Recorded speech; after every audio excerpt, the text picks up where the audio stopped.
네, 오늘의 시는 시인이 우리가 많이 알았던 시인이에요.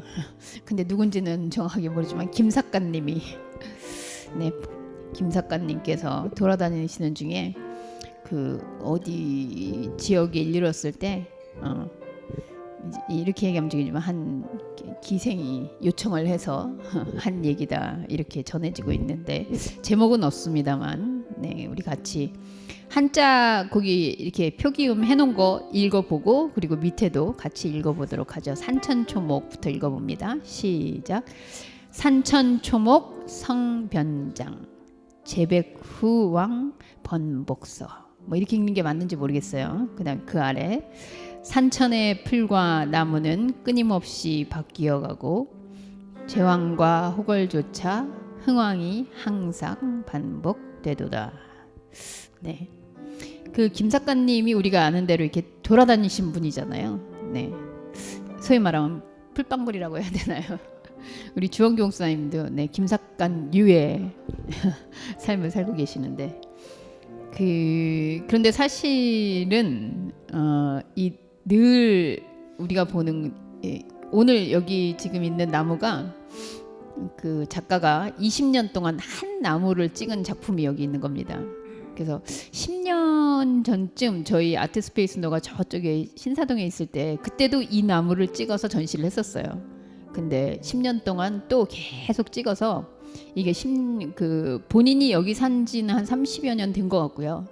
그래서 어릴 때부터 보던 이 나무를 계속 찾아가서 근데 희한한 게 이 나무가 그 저수지에다가 뿌리를 내리고 있어요. 사실 저수지는 물이 차는 데라서 이게 잘못하면 썩을 수도 있고 뿌리를 내린다는 게 쉽지 않은데 그래서 작가는 마치 자기 모습을 좀 보는 것 같다. 물이 들어오면 또 물에 잠겨가지고 그러고 있다가 또 마르면 마른 대로 그리고 눈이 오면 눈이 오는 대로 폭풍이 오면 폭풍이 오는 대로 사실 작가가 이 나무를 지켜본 세월만큼 어머니가 좀 편찮으셔서 이렇게 어머니를 돌보면서 네, 싱글로 이렇게 살아가고 있는데 마치 이 모습이 나갔더라.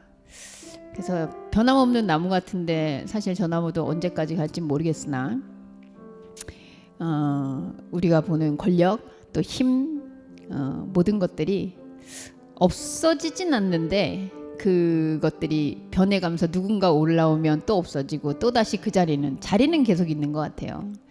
인간의 삶도 그렇지 않나. 내가 없어진다고 사람이 없어지거나 아니면 내가 하던 역할이 없어지는 게 아니고 단지 그 자리에 또 누군가가 다시 오는 이런 번복의 삶을 살고 있는 게 인생이 아닌가 하는 고백을 김삿갓을 통해서 다시 한번 들어봅니다. 오늘 일주일마다 반복되는 삶인데 또 어떤 면에서는 항상 새롭게 번복되는 말씀의 삶이 되었으면 좋겠다라는 바람을 안고 같이 기도하겠습니다.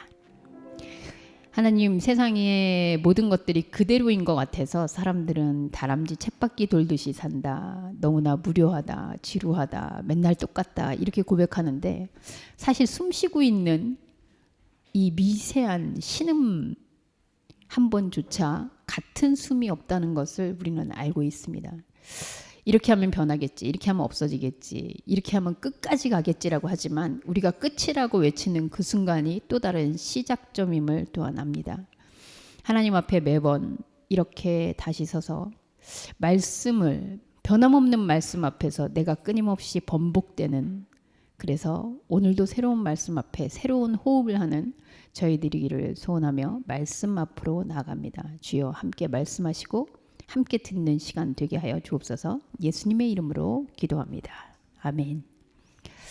네, 오늘 기적 시리즈 두 번째이고요. 오늘 기적 시리즈 두 번째 이야기 한번 해보도록 하죠. 오늘은 애굽의 기적이라는 제목으로 출애굽기 11장 1절에서 10절 말씀인데요. 제가 먼저 말씀 본문 읽어드리도록 하겠습니다. 여호와께서 모세에게 이르시기를 내가 이제 한 가지 재앙을 바로와 애굽에 내린 후에야 그가 너희를 여기서 내보내리라. 그가 너희를 내보낼 때에는 여기서 반드시 다 쫓아내리니 백성에게 말하여 사람들에게 각기 이웃들에게 은금 패물을 구하게 하라 하시더니 여호와께서 그 백성으로 애굽 사람의 은혜를 받게 하셨고 또 그 사람 모세는 애굽 땅에 있는 바로의 신하와 백성의 눈에 아주 위대하게 보였더라. 모세가 바로에게 이르되 여호와께서 이와 같이 말씀하시기를 밤중에 내가 애굽 가운데로 들어가리니 애굽 땅에 있는 모든 처음 난 것은 왕위에 앉아 있는 바로의 장자로부터 맷돌 뒤에 있는 몸종의 장자와 모든 가축의 처음 난 것까지 죽으리니 애굽 온 땅에 전무후무한 큰 부르짖음이 있으리라. 그러나 이스라엘 자손에게는 사람에게나 짐승에게나 개 한 마리도 그 혀를 움직이지 아니하리니 여호와께서 애굽 사람과 이스라엘 사이를 구별하는 줄을 너희가 알리라 하셨나니 왕의 이 모든 신하가 내게 내려와 내게 절하며 이르기를 너와 너를 따르는 온 백성은 나가라 한 후에야 내가 나가리라 하고 심히 노하여 바로에게서 나오니라. 여호와께서 모세에게 이르시기를 바로가 너희의 말을 듣지 아니하리라.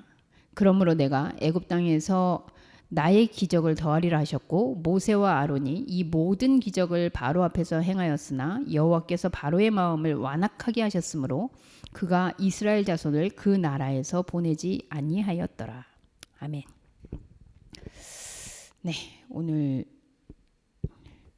기적에 대한 이야기, 지난주에 기적의 메커니즘 얘기하면서 기적이 아마도 이렇게 흘러갈 것이다 라고 얘기했는데 네, 저도 뭐라 그랬는지 기억은 잘 안 나지만 2주 전이라 아마 그 맥락을 계속 흘러가게 되지 않을까 싶습니다. 한 가지 질문으로 먼저 시작해 볼까요? 자, 기적을 바라는 이유. 여러분 기적이 있어야 된다고 생각하십니까? 혜민이 기적 필요합니까? 기적. 굳이. 와, 지용규 목사님 기적 필요합니까? 네. 언제 언제 필요해요? 언제? 기적이 언제 필요합니까? 일이 잘 안 풀릴 때. 그래서 일이 안 풀리는데 갑자기 확 풀어지는. 우리 병준님 어떻게 기적 필요합니까?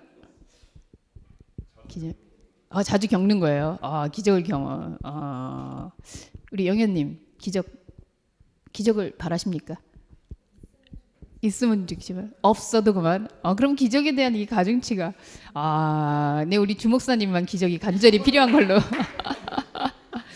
기적이 간절히 필요하는데 근데 기적을 바라는 이유가 뭘까라고 생각하면 사실 뭐 나의 한계 그리고 그죠, 안 풀린다 그랬는데 안 풀리는 거에는 사실 이유가 좀 있잖아요. 내가 못하든지 아니면 세상이 좀 이렇게 어려운 시기라든지 뭐 이러는데 그럼에도 불구하고 나는 좀 풀렸으면 좋겠다는 거죠. 네. 그러니까 이게 기적이라는 게 사실 저는 오늘 이 바로를 보면서 이 바로가 특별히 나쁜 사람이어서 그런가 뭐 이런 생각도 좀 들었어요. 두 번째 질문 한번 해보죠. 자, 바로는 왜 이스라엘을 못 보내는가? 네.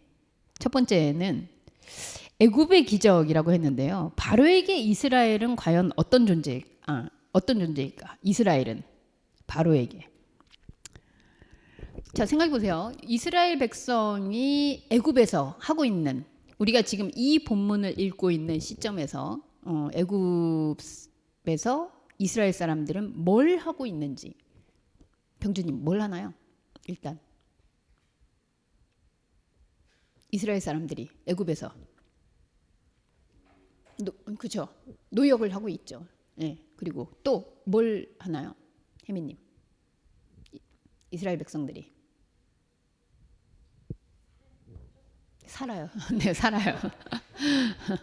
근데 뭐 한마디로 그런 것 같아요. 노예를 하고 있다 이렇게 하고 있는데 노예라는 게 뭘까요? 노예는 임금을 줍니까? 네. 임금을 안 주겠죠. 임금을 넉넉히 줬으면 사실 이렇게 막 불평하진 않을 것 같아요. 우리는 왜냐면 그렇죠. 살기 좋으면 뭐 노예라도. 애굽에게 있어서 이스라엘은, 바로에게 있어서 이스라엘은 이 모든 걸 대행해 주는 종이에요. 그죠? 한마디로 나는 가만히 있어도 시키면 다 할 수 있는, 도깨비 방망이 같은 거죠. 내가 하기 싫은 일, 내가 그리고 부자가 되는 일, 내가 넉넉하게 사는 일, 나는 가만히 있으면서 요즘은 사실 그런 분들을 그 건물주라고 부르시죠. 네, 건물주님이 더 높다 그래서 사실 우리 사회에서도 건물주님이 되는 걸 성공의 척도로 보는 이유는, 막 영끌해서 그렇게 한다는 이유는 나는 궁극적으로는 내가 하고 싶은 거 그냥 하면서 거기서 수입이 나왔으면 좋겠다. 그 한마디로 수입이라는 거는 그죠? 나는 일을 안 해도 그냥 놀아도 거기서 나와서 내가 먹고 사는데 전혀 지장이 없으면 좋겠다. 지장뿐만 아니고 많이 나와서 나중에 물려주기까지 하면 좋겠다. 뭐 이런 마음이잖아요. 그거를 우리는 노예 부린다 혹은 일 안 한다라고 하지 않고 능력 있다. 성공했다. 금수저다. 뭐 이렇게 부릅니다. 그럼 사실 지금 바로가 애굽에서 이 사람들을 부리고 내 도깨비 방망이 곧 현실의 모든 것을 이루어주는 어떻게 보면 지금 주목사님이 오늘 언급되겠네요. 주목사님이 다 잘 풀리게 되는 데 있어서의 이 노예들만 있으면 다 되는 거잖아요. 내가 그리고 심지어는 잘 풀릴 것도 없어. 내가 할 필요도 없어. 그냥 얘기하면 다 되니까. 한마디로 저는 애굽에게 있어서 이스라엘은 구세주다 이런 생각이 들어요. 그렇지 않습니까? 내가 원하는 거 다 해주는. 난 굳이 힘 안 들여도 되는. 손 안 대도 코만 품으려는. 여러분 바로가 나쁜 겁니까? 뭐 지금 우리가 현실에서 힘 안 들이고 살고 싶은 마음이나 바로가 그것도 바로가 계속해서 있었는데 노예들이 계속 있어 왔어요. 그 전부터. 근데 갑자기 내 현실에서 이렇게 나 손 놓고 있고 나 일도 안 했고 나 이제까지 다 쟤네들이 해주는 걸로 우리 이러고 먹고 살았는데 갑자기 걔네들을 내줘라. 여러분 같으면 내주겠습니까? 갑자기 뭐 한마디로 내가 먹고 살 수 있는 도구 우리 병주님 보고 갑자기 연장을 다 내줘라. 맨손으로 해라. 그러면 어떻게 내주시겠습니까? 연장들이 반란을 일으켜서 난 나가고 싶습니다. 이러면 내주시겠습니까? 아니잖아요. 바로는 왜 이스라엘을 못 보내나? 보낼 수가 없는 거죠. 그리고 이스라엘이 결국 바로에게는 기적이잖아요. 잘 풀리게 해주고 내가 손 안 대도 이루어주게 해주고 모든 거를 대행해주는. 우리에겐 그런 바람이 없나요? 애굽이 원하는 구세주는 태양신 뭐 하나님 뭐 그래 그런 부분들을 떠나서 사실은 그 모든 신도 결국은 현상에서 내가 힘들이지 않고 나를 복을 주셔서 배부르고 편안하고 고생 안 해주는 그런 신을 다 바라는 거지. 나를 막 부려먹고 나도 막 더 힘들게 하고 막 이런 신을 바라는 사람은 사실 별로 없을 것 같아요. 그런데 그것이 오늘날 성공, 일 안 하고 호의호식하는 무의도식하는 그 유유자적하는 삶을 추구하는 사람들에게 바로가 못된 사람이다, 나빠서 뭐 여호와를 몰라서 이런다라고 비방하기엔 이 어딘가에 우리하고 너무 닮은 구석이 있지 않나 라는 생각이 저는 좀 드네요. 자, 두 번째, 그렇다면 이 기적이 애굽에서는 이렇게 이스라엘이 함께 있음으로 인해서 자기들이 손 안 대고 할 수 있는 이 모든 일을 기적이라고 한다면 이스라엘에게는 이게 동일한 상황인데 재앙이에요. 이스라엘은 왜 애굽을 떠나고 싶을까요? 유진님, 이스라엘은 왜 애굽을 떠나고 싶을까요? 자유롭지 않으니까, 힘드니까, 고생하니까, 노예로 부림당하고 있으니까. 그래서 떠나고 싶겠죠. 사실 이 애굽의 기적이, 왜냐면 애굽에는 이스라엘 사람들이 있어서 자기들이 손 안 대고 정말 기적같이 일이 늘 편안하게 살아가고 있는데 이 애굽이 누리고 있는 이 기적이 거꾸로 이스라엘에게는 재앙이 되고 있다는 거죠. 거기서 노예 일을 당해야 되고. 그게 처참한 현실이에요. 고통이에요. 그러니까 사실 이게 재앙이냐 기적이냐 내가 어느 쪽에 있느냐에 따라서 이게 기적이 될 수도 있고 똑같은 사건인데 내가 재앙이 될 수도 있다는 거죠. 그럼 정말 성경에서 하나님 우리에게도 기적을 베풀어 주시옵소서 한다라고 우리가 얘기할 때 과연 그것이 모두에게 기적이 될까? 거꾸로 생각해 보면 누군가에게는 재앙이 될 수도 있는 거 아닌가? 그렇죠? 우리 코로나 걸려가지고 다들 의사들이 너무 바쁘고 막 난리치고 그랬거든요. 그 중에 재앙인 그 과가 있었어요. 어떤 과? 내과, 이비인후과. 하도 마스크 쓰고 다녀가지고 감기에 안 걸려가지고. 네. 그러니까 우리가 현상에서 보고 있는 기적이다 아니다, 재앙이다 아니다라는 기준이 정말 성경에서 얘기하고 있는 기적, 그리고 애굽 쪽에서 보는 기적, 혹은 이스라엘 쪽에서 보고 있는 재앙, 이런 류는 아닐까라는 생각을 안 할 수 없다는 거죠. 여러분 생각해 보세요. 처음부터 애굽이 이스라엘에게 재앙이었냐 아시죠? 왜 애굽에 오게 됐는지? 네, 그 요셉의 형들이 요셉을 팔아넘기면서 그렇게 와가지고 요셉이 결국은 거기서 잘 나가가지고 총리까지 됐죠.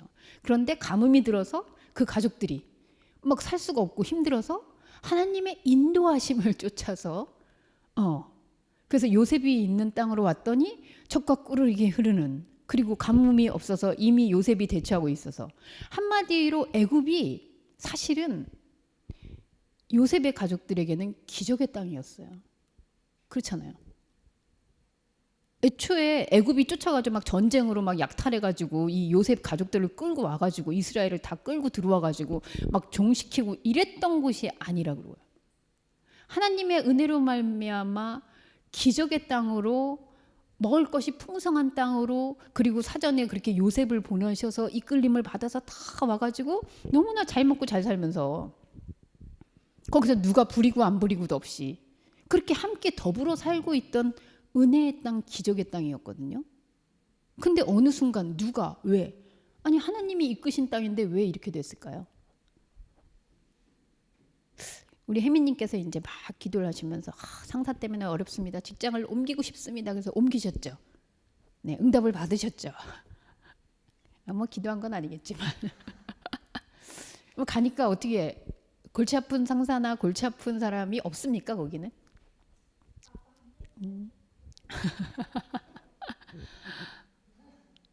하나님이 가라고 하셨어요. 하나님이 응답하셨어요. 하고 뭔가를 우리가 다시 시작했는데 거기에도 여전히 같은 게 있어요.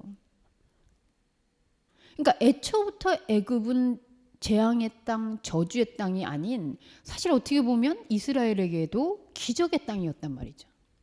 그런데 왜 그 기적의 땅은 지금 재앙의 땅이 되었을까? 3절에 보면요, 잠깐 이런 말이 나와요. 여호와께서 그 백성으로,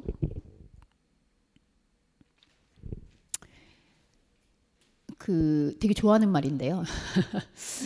2절부터 한번 읽어볼게요. 백성에게 말하여 사람들에게 각기 이웃에게 은금 패물을 구하게 하라 했더니 애굽 사람의 은혜를 받게 하셨고, 또 그 사람 모세는 애굽 땅에 있는 바로의 신하와 백성의 눈에 아주 위대하게 보였더라. 여러분 우리가 꿈꾸는 기적은 바로 이런 거죠. 그래서 하나님께 막 영광 돌리고, 근데 이게 이웃들에게 은금 패물을 구하라고 하나님이 그랬다라고 여기 나오는데, 목사님 하나님이 얘기한 게 맞습니까? 주목사님, 은금 패물은 광야 갈 건데 왜 구하라고 했을까요? 제가 볼 때는 이거는 모세가 구하고 싶어서 그런 거 아니었을까요? 추측컨대. 어쨌든 요셉 시대에 애굽에 살던 사람들이 요 상태였거든요. 막 그들이 부유하게 되고 막 지혜롭고 막 이래가지고 하나님의 은혜를 받아서, 그래서 애굽 사람들이 야, 저 여호와 대단하다 막 이러면서 칭송받고 했던 그 모습이 갑자기 찰나처럼 이렇게 스치고 있어요. 저는 모세에게나 이스라엘 백성에게 왜 이게 고백되었을까 갑자기 그랬을 때, 사실 이들이 애굽에서 생각하고 있던 삶은 바로 이런 모습이었던 거죠. 그 비슷한 이유지만 연말시 상식 보면 항상 많이 나오는 우리 크리스찬들, 이렇게 하나님께서 뭐 인기상 받고 시청률 많이 오르면 하나님께서 영광입니다, 하나님께 모든 영광을 돌립니다 했는데 그 다음에 드라마에서 폭망해. 그럼 그 하나님은 도대체 왜 그런 겁니까? 우리 하나님은 왜 이렇게 변덕스러우신 걸까요? 한 사람 출세하겠으면 계속 죽을 때까지 좀 가지, 왜 중간에 막 실패해가지고 또 막 나락을 교만할까봐 그런 걸까요? 그렇다고 연락 왔어요. 자, 여러분, 하나님의 이끄심으로, 그리고 우리가 지금 잔뜩 기대감을 볼 수 있는데, 이스라엘 백성은 우리가 여기서 이제 나가면 끝났어. 그리고 은금 패물로 대변되는 우리의 화려한 삶이. 근데 지금 은금 패물의 삶은 사실 애굽이 가지고 있는 삶이잖아요. 그죠?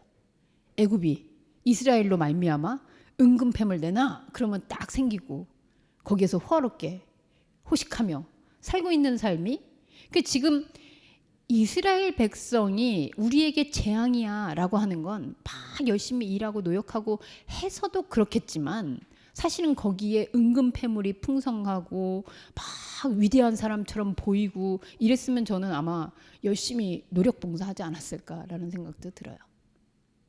자, 결국 두 가지 질문했는데, 바로는 왜 이스라엘을 못 보려는가?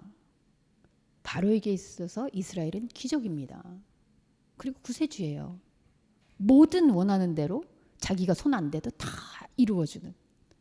그리고 자기 백성들한테는 얼마나 니네는 그냥 노예를 삼으면 돼. 그럼 백성들 괴롭힐 필요도 없고 그 인기도 많겠죠. 근데 만약에 여러분 진짜 이랬는데 노동자 다 빠져나가. 그 바로를 백성들이 가만두겠어요? 우리 만약에 지금 외국인 노동자 점점 늘고 있는데 외국인 노동자 금지해가지고 지금 이번에 외국 직구입 수입 상태가 그거 아닙니까? 직구하지 마. 이 백성들이나 이 외환 사람들 어떻게, 죄송합니다. 우리 의자도 직구했어요. 거의 반값이었어요. 직구했더니. 그런데 이렇게 직구하면 되는 이 서민들 조금만 수고해가지고 그러면 되는 사람들한테 막아버리면 대통령 가만히 못 있잖아요. 그런 거죠.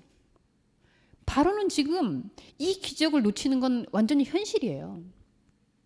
자, 그렇다면 이 바로의 기적이 이스라엘에게서는 재앙인데 하나님께서 과연 재앙을 풀어주시는 걸까? 하나님이 생각하는 기적은 뭘까? 세 번째, 하나님의 기적.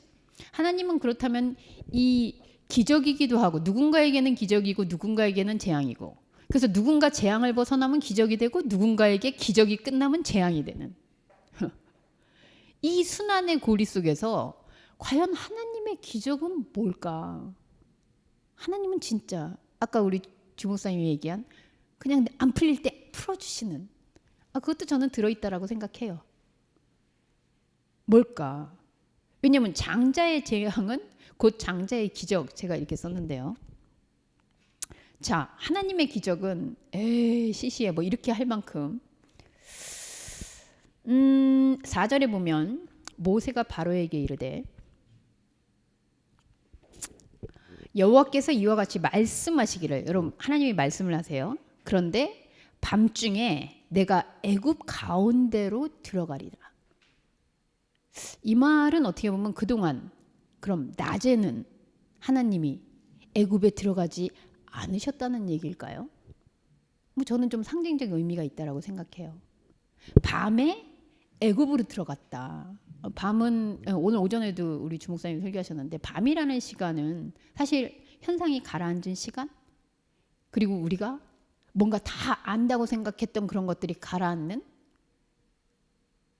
아담이 갈비뼈를 빼기 전에 잠들어 있던, 결국 하나님이 움직일 수 있는 그 시간. 그래서 애굽에 드디어 밤이 온 거죠. 그동안 애굽은 밤이 없었어요. 낮에 열심히 일시키고 노력하고 막 거기에다가 해가지고 뭔가를 얻어내고 하는 것들이 분주하게 움직이고 있는 애굽의 시간에 밤이 옵니다.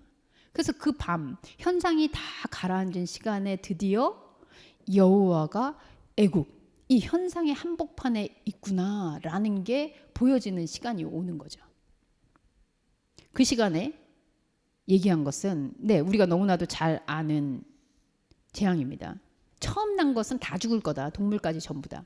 그래서 여기 나오는 거 보면 처음 난 것은 왕위에 앉아있는 왕의 첫 것, 또 맷돌 위에 있는 몸종의 첫 것, 가축의 첫 것, 모든 것의 첫 번째, 장자라고 불리우고 있는, 그 말은 단순히 그냥 처음 태어난 거 첫 번째라기보다는 우리가 이거 없으면 여러분 장자라는 의미가 이 당시에 지금도 좀 그렇지만 네 우리 그 성도님들도 상담하러 올 때 보면 이 처다들하고 네 장자의 이 상속권 때문에 이게 좀 골치 아픈 경우가 지금도 많아요. 그죠? 그처럼 장자는 어쨌든 이 가문의 대를 이어가는 그리고 이 장자가 없어지면 대가 끊기는 것 같은 그래서 이 존재감을 지속시켜주는 그 무엇 힘, 연결점.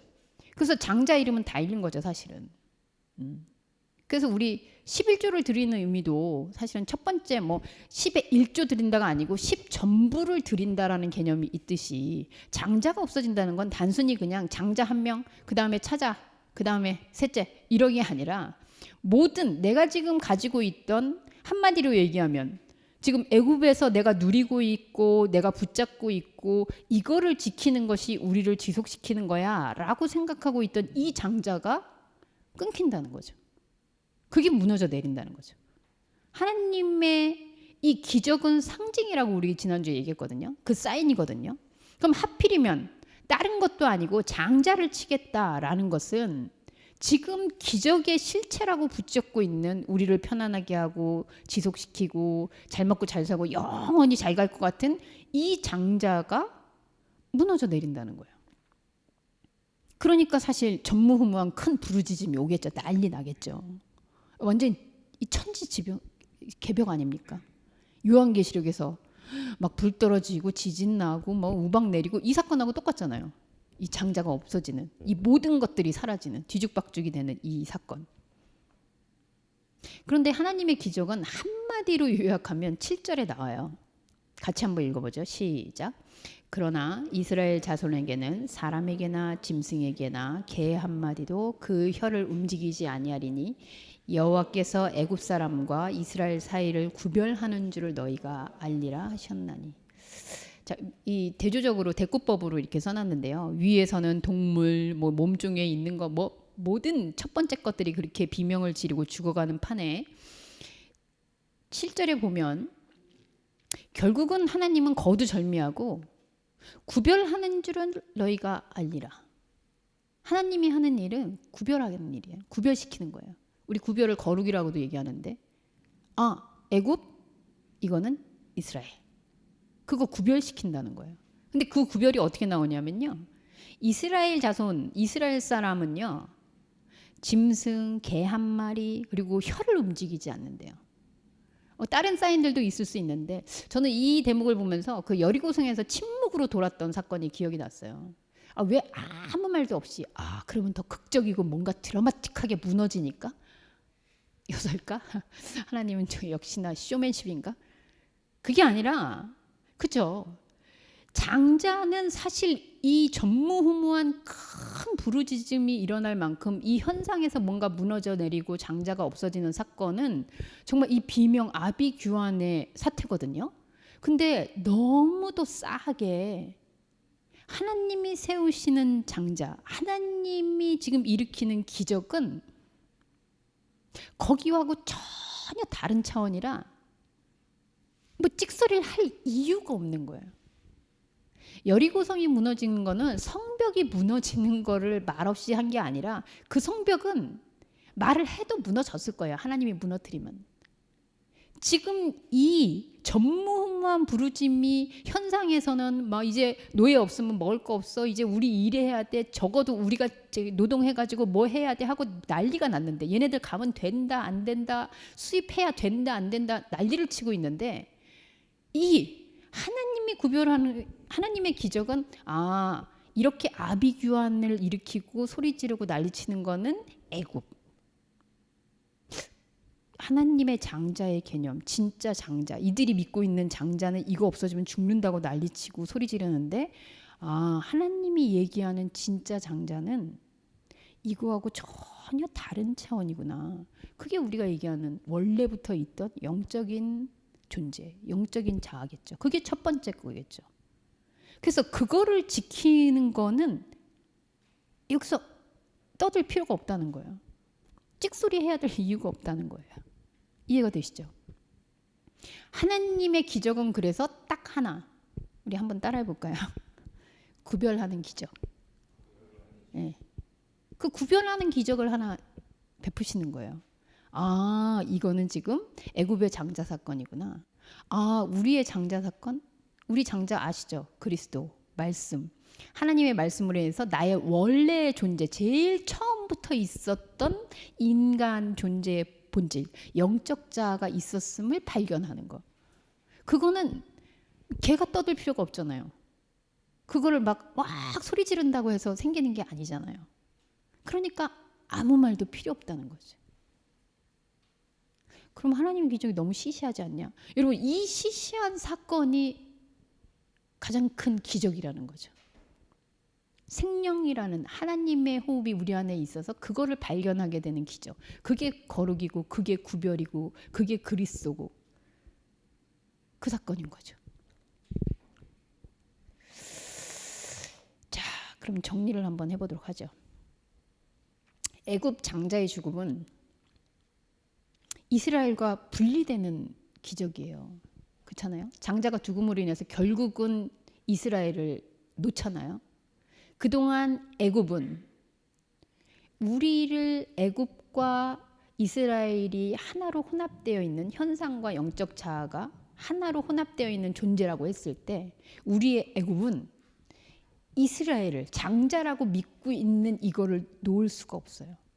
그래서 거기에서 하나님의 축복, 거기에서 하나님의 은혜, 거기에서 하나님의 기적, 그거를 계속 유지하고 내 힘이 아니어도 뭔가 계속 생기고 잘 살고 잘 먹고 나는 가만히 있게 되면서 뭔가 이루어지는 상태, 그걸 놓기가 어려워요. 그게 성공이니까. 그런데 하나님은 그거를 그래, 그거는 현상 세계에서의 네가 이루올 수 있는, 그리고 그것은 진짜 장자가 아니야. 그게 원래부터 있던 너를 지켜주는 너의 존재의 장자가 아니야. 이거를 구별시켜 주는 거죠. 이 구별이 될 때 사도 바울은 비늘이 벗겨졌고요. 베드로는 닭울음을 들으면서 울었고요. 다윗은 범죄를 하고 내가 죄인이구나라고 깨달았고요. 모세는 내가 광야에서 더 이상 여기가 천국이구나라고 알게 됐고요. 그 사건을 하나님은 끊임없이 구별시키는 기적을 오늘도 바로 여러분과 제 안에서 일으키고 있겠죠. 그게 바로 홍해가 갈라지는 기적이겠죠. 저기는 애굽. 야, 근데도 결국 애굽이 막 물살을 가르고도 쫓아오잖아요. 우리의 애굽도 그럴 거예요. 이거 다 해체됐어, 놓였어. 주님이 나를 알게 하셨어 했는데 조금 있으면 또 그 기적을 붙잡으러 그 이스라엘을 포기하지 못하고 내가 장자라고 생각하는 것을 쫓아서 물속에 뛰어들 거예요. 그리고 광야에 가서도 여러분, 은금뱀을 아까 하나님의 은혜를 받았다 그랬잖아요. 근데 그 결과가 뭐예요? 그 은금뱀을 모아서 뭐 했게요? 황금송아지 만들잖아요. 네. 그러니까 그건 하나님이 가져오라 그런 건 내가 볼 땐 절대로 아닌 것 같아. 그리고 결국은 마지막 질문입니다. 이스라엘은 출애굽해서 광야에 왔는데 출애굽했는데 어디로 가고 싶을까요? 어디로? 그래서 고기 좀 못 먹으니까 후회하잖아요. 애굽으로 다시 가고 싶다.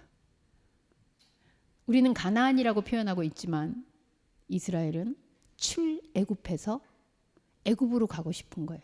다만 자리가 바뀐. 내가 노예로 있는 애굽 말고 내가 부리고 내가 힘있고 내 장자들을 세우고 내가 가질 수 있는 그 애굽으로 가고 싶은 거죠. 그래서 그 애굽에 가면 똑같은 현상이 또 일어나요. 그럼 하나님은 뭐 하실까요? 또 거기서 장자를 내려놓게 하고 우리가 장자라고 붙잡고 있던 것들을 죽이고 다시 원래 있던 것들을 또 보게 하겠죠. 구약의 역사가 계속 그렇게 흐릅니다. 그리스도는 결국 그 완결판이죠. 하나님의 장자.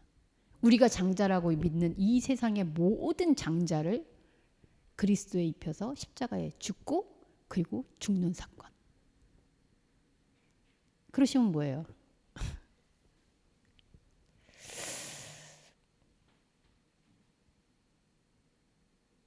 바로는 왜 이스라엘을 보내지 못하는가?